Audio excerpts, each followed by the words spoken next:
लाबाय ट्रेक्टरसिनाव आरो देरहानाया निश्चित 14 नम्बर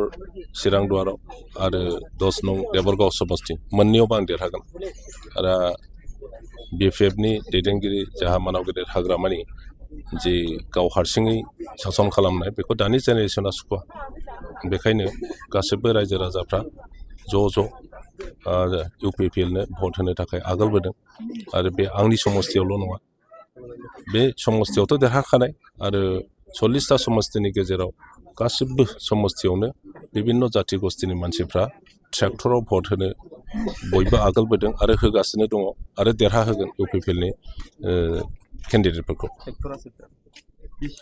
फेक्टराथ' दस्राजों बेहायथ' रावबो गैया बेहायथ' BJPबो गैया गुबुन ओरैनो TMC माबा माबि दङ बे फेक्टर नङा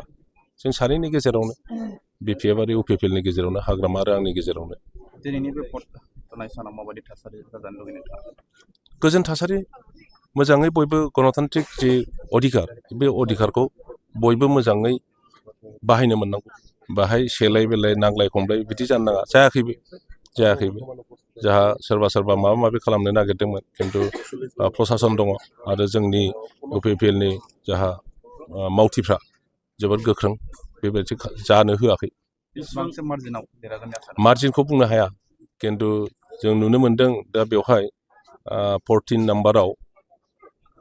BPFआ 9,000नि बारा मोना सरकाराथ' UPPLआनो दागोन बेखौथ' बयबो नुखानाय